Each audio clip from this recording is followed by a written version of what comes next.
Audiolivro Herdeiros do Reino: Quatro Jovens em Babilônia e Sua Fidelidade a Deus, de Josanã Alves. Capítulo 11: A Verdadeira Prosperidade. Thomas Watson disse: Onde a razão mal pode andar, a fé pode nadar. Timothy Keller afirmou: Assim como Jacó, nós passamos a vida procurando bênçãos nos lugares errados.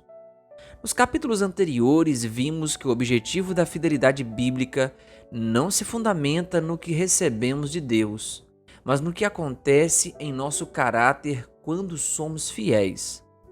A Bíblia está repleta de exemplos de pessoas que se entregaram completamente, não esperando retorno ou reconhecimento. Os heróis da fé entenderam o verdadeiro sentido da fidelidade. Um dos exemplos mais extraordinários para mim está no livro de Daniel. O capítulo 3 registra a história de uma enorme estátua que o rei Nabucodonosor mandou construir. Essa estátua deveria ser adorada por todos os que estivessem presentes em uma convocação que ele havia feito. Quem não a adorasse seria imediatamente jogado em uma fornalha. Os três amigos de Daniel escolheram o caminho da fidelidade a Deus. Isso era incompreensível para o rei. Ao ser informado da desobediência deles, o rei mandou chamá-los e perguntou: Sadraque, Mesaque e Abednego, é verdade que vocês não prestam culto aos meus deuses, nem adoram a imagem de ouro que levantei? Daniel 3, versículo 14. E em seguida fez uma terrível ameaça: se não a adorarem, serão no mesmo instante lançados na fornalha de fogo ardente.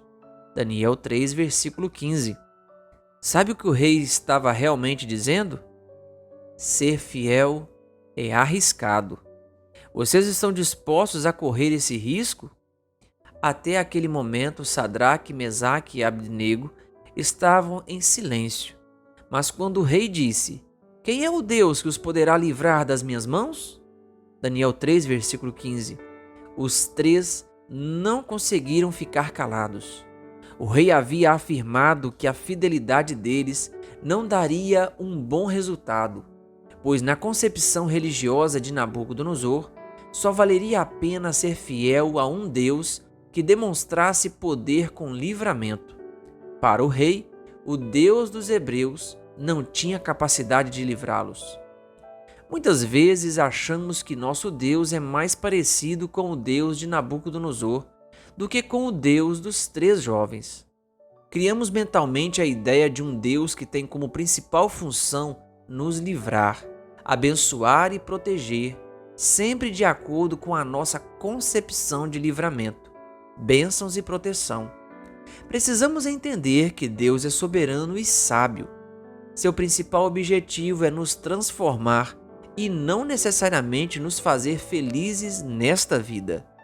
Sadraque, Mesaque e Abednego responderam ao rei: Ó Nabucodonosor, quanto a isto não precisamos nem responder. Se o nosso Deus, a quem servimos, quiser livrar-nos, ele nos livrará da fornalha de fogo ardente e das suas mãos, ó rei. E mesmo que ele não nos livre, fique sabendo, ó rei, que não prestaremos culto aos seus deuses, nem adoraremos a imagem de ouro que o Senhor levantou. Daniel 3, versículos 16 a 18.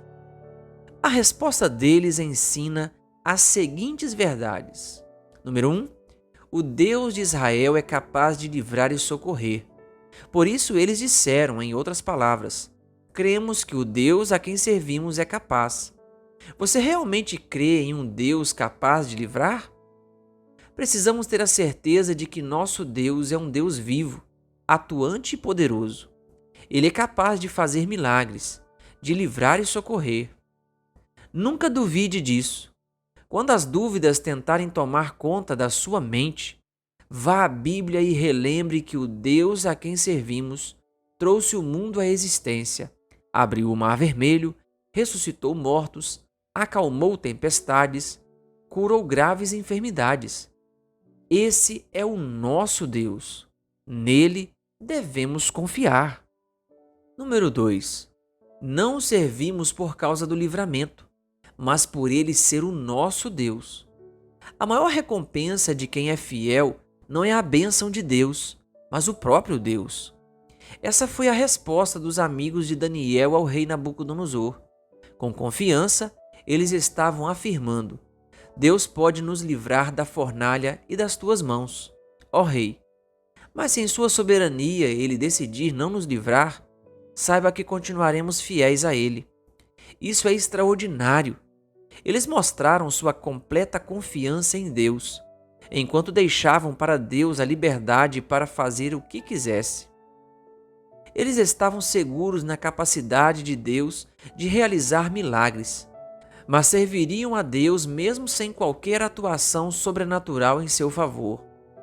O profeta Abacuque expressou a mesma ideia com um maravilhoso hino: ainda que a figueira não floresça, nem haja fruto na videira, ainda que a colheita da oliveira decepcione, e os campos não produzam mantimento, ainda que as ovelhas desapareçam do aprisco, e nos currais não haja mais gado, mesmo assim, eu me alegro no Senhor e exulto no Deus da minha salvação. Abacuque 3, versículos 17 e 18. Abacuque escreveu para uma sociedade agrícola e pastoril. Para sobreviver, os judeus dependiam completamente da produção da figueira, da videira, da oliveira, das ovelhas e do gado. E a realidade era que, naquele momento, tudo isso havia falhado. Era um momento de o profeta dizer ao povo que havia um Deus que permanece quando tudo falha. Se temos a presença de Deus, podemos seguir confiantes mesmo quando só existem razões para duvidar. As condições eram adversas, mas a fé do profeta permanecia invariável. Para manter a fé em Deus ou a determinação de ser fiel a Ele, não devemos depender de prosperidade ou de respostas que esperamos. Será que não precisamos cantar um hino semelhante ao de Abacuque? Será que não precisamos expressar ao nosso Deus que não dependemos de respostas e bênçãos para seguir confiando nele? No livro Santificação, Ellen White deixa claro que aqueles 3 homens não eram fiéis a Deus pelo livramento que Deus poderia dar, mas pelo amor e temor que tinham a Deus. Eles entenderam qual era o fundamento da verdadeira prosperidade. Leia com atenção estas palavras. Em vão foram as ameaças do rei. Ele não pôde desviar esses nobres homens de sua fidelidade ao grande governador das nações. Eles haviam aprendido da história de seus pais que desobediência a Deus significava desonra, desastre e ruína. Que o temor do Senhor não é somente o princípio da sabedoria, mas o fundamento de toda a verdadeira prosperidade. Eles olharam com calma para a fornalha inflamada e a multidão idólatra. Tinham confiado em Deus, e Ele não os desampararia agora. Sua resposta foi respeitosa, mas decidida. Fica sabendo, ó Rei, que não serviremos a teus deuses, nem adoraremos a estátua de ouro que levantastes. Daniel 3, versículo 18. É uma grande bênção honrar ao verdadeiro governador das nações. Você acha que alguém que está servindo a Deus está realmente preocupado com compensações financeiras ou recompensas passageiras? A verdadeira prosperidade consiste na fidelidade inabalável e na esperança de um dia ouvir dos lábios de Cristo as palavras: muito bem, servo bom e fiel. Mateus 25, versículo 21. Quer um vislumbre de como isso acontecerá? Então use a imaginação e pense nas seguintes cenas descritas por Ellen White. Nenhuma linguagem humana é capaz de descrever as cenas da segunda vinda do Filho do Homem nas nuvens do céu. Virá vestido nos trajes de luz, os quais tem usado desde os dias da eternidade. Uma santa comitiva de anjos com coroas resplandecentes na cabeça escolta-o em sua vinda.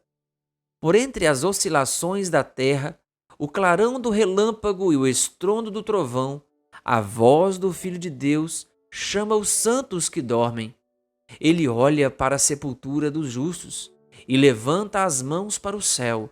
Diz em alta voz: Despertem, despertem, vocês que dormem no pó, e levantem-se. Crianças serão levadas pelos santos anjos aos braços de suas mães. Amigos separados pela morte por longo tempo se encontrarão para nunca mais se separarem. Ali se acham as fileiras de anjos de cada lado, e os resgatados de Deus entram pelo meio de querubins e serafins. Cristo lhes dá as boas-vindas e põe a sua bênção sobre eles. Muito bem, servo bom e fiel. Entra no gozo do teu Senhor. Mateus 25, versículo 21. Vi então um inumerável exército de anjos trazerem da cidade gloriosas coroas com nomes escritos, uma para cada santo. Pedindo Jesus as coroas aos anjos, apresentaram-nas a ele, e com suas próprias mãos, o adorável Jesus as colocou sobre a cabeça dos santos. Dos lábios do Rei da Glória se ouvirá a bênção que ressoará em seus ouvidos como a mais doce música. Vinde, benditos de meu Pai, possuí por herança o reino que vos está preparado desde a fundação do mundo. Mateus 25, 34. Então os remidos receberão as boas-vindas, as moradas que Jesus lhes está preparando. Você acha que alguém que está esperando viver esses momentos é capaz de se conformar com uma mísera recompensa humana? Você acha que alguém que pensa frequentemente nesses eventos se conforma com algo menos do que a eternidade? Então, a verdade é a seguinte: os fiéis não esperam recompensas de Deus nesta vida, pois qualquer recompensa terrestre é infinitamente menor que a recompensa que eles já receberam pela fé em Cristo Jesus. Isso não significa que o fiel se conforma com pouco. A verdade é que ele já desfruta de muitas bênçãos. Hoje, vamos finalizar nossa caminhada escrevendo um hino de louvor ao nosso Deus. Releia as palavras do profeta Abacuque e escreva seu hino, expressando a suficiência de Deus em sua vida.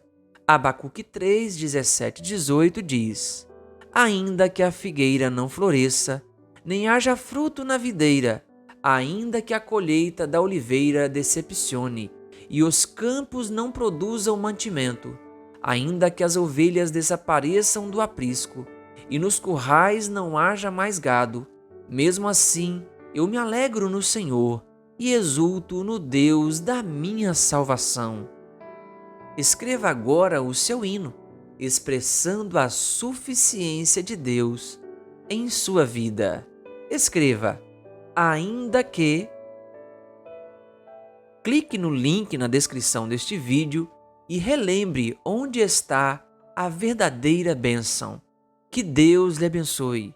Se inscreva no canal O Bom da Bíblia aqui no YouTube e ative o sininho das notificações.